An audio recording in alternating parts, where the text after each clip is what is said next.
What's up, everybody? Welcome to Podcast Now. I'm Alex, and in this video, I want to talk about Exodus. Now, this is a game that I think has got a lot of people very, very excited. It's kind of a slow burn, right? Announced last year at the Game Awards, and they promised a lot of news, and they delivered. Like 2024, it was kind of under the radar, and I don't think many people paid attention to a lot of it. Honestly, even some of it was kind of hard to pay attention to because it was small. It was more kind of facts about the world and the races and things like that. But this is a game that's like slowly being built up, and the premise of it is fantastic, and the premise of it is actually much simpler and smaller than the base game itself, and it's got a lot of talent behind it. You know, these are games that I talk about quite often on the channel. I think there's some of the games you have to kind of look for in the next 5-10 years, not maybe necessarily the big games from Ubisoft and Square Enix and PlayStation, all that stuff. I mean, yeah, you can do that, but you know, there's a lot of very good talent that made some of your favorite games that are not at these studios anymore, right? When you think of these studios and they don't have, you know, they have the name, but they don't have the people that like made that name back in the day.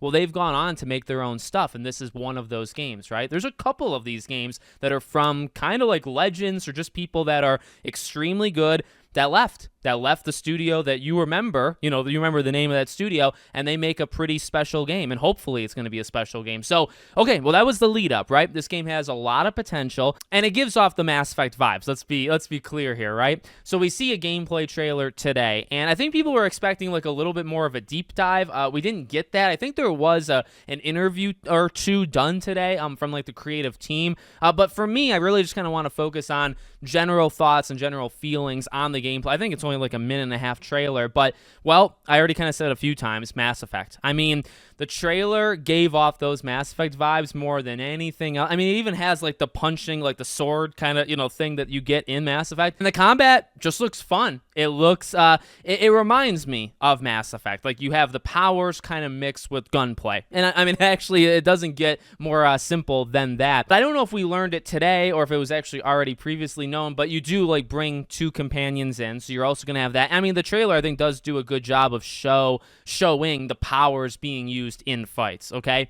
But it also gives off or also shows off the characters and some of the conversations, and whether it's the visual style, whether it's the combat, whether it's like the animations, a couple finishers that they did in that trailer, it does definitely give off those Mass Effect vibes. And once again, I don't think that's a bad thing whatsoever. I think if you can actually capture that and do something kind of new, which they did, right? Like there's all new basically lore in this universe and what's going on and how the time system works, right? Like decisions you make. When you leave, it's only going to be like maybe a day or two for you, but for them, it's going to be weeks, months, years, or decades even, right? So what you do has lasting impacts that you yourself will see because you're making a choice for the present, but you're also maybe making the choice for the next 10 years for a certain group of people, and it might seem small to you, but it's obviously not small to them. So those kind of base ideas that have been there since last year, granted, right? They're very strong. The gameplay, I think, just looks like, or it gives off like a safety to me, where it's like, okay, the game's looking fine. This isn't looking like a discount. And I think that's important, right? This is not a discount BioWare game. This is not a discount just video game in general, where it's like, well, they nailed like one thing, but the rest of it, isn't very strong. No. This looks like a legitimate thing. And, it always had these ideas, but now you get to see it at least a little bit in action. Now, I will say, okay, to be a contrarian for a second, a minute and a half gameplay, it's pretty easy. I think anybody that works in that industry could make a minute and a half gameplay from any game and make it look engaging, okay? I think what we really need is, and I say this for a lot of games, but I think games like this in particular, it benefits from, I just need kind of like an uncut half hour. Just give me half hour in this game. Go around. See, now, because you can talk to people. You can show off like the dialogue tree. You can show off like how, a decision has consequences. You can, uncut gameplay. You can lead into a fight. You can show the UI and like how do powers work? How do your powers work? How do your companions? You take out some enemies. You do a quest. Like, I think that would work really well. And I still need that. Like, I have confidence in this thing, especially just from some of the people that are behind it, right? Again, like people that are very talented and were kind of the leads. Like, and that's the thing. a lot of lead writers, lead quest people, leads of a lot of different things that have left. And not even just BioWare, by the way, other studios as well. I think 343, I think Sony, some maybe it's Naughty Dog or maybe it's other people. There's a couple of them, and I have trust in that way. But yeah, you do have to show the entire game. And I think it's getting there.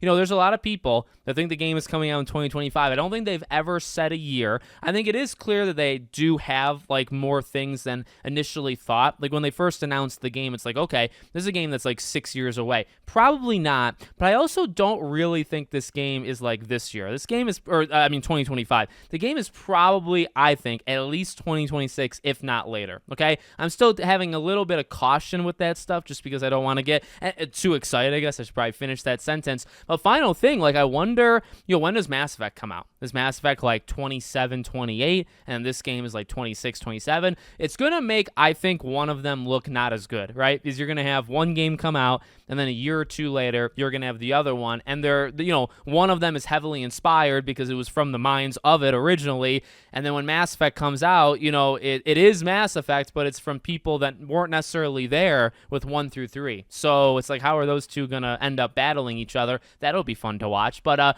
yeah, I'm in for the ride. I know it's a game that people have asked me to talk about. Not a lot of people talk about this game. I think they will. I think as time goes and as it gets closer, again, you probably have a little while to go until things start to really ramp up, and then I think people will probably talk about it. So let me know what you guys think in the comments. Make sure, as always, you're subscribed to the channel, bell icon turned on, and hope to see you all on the next one.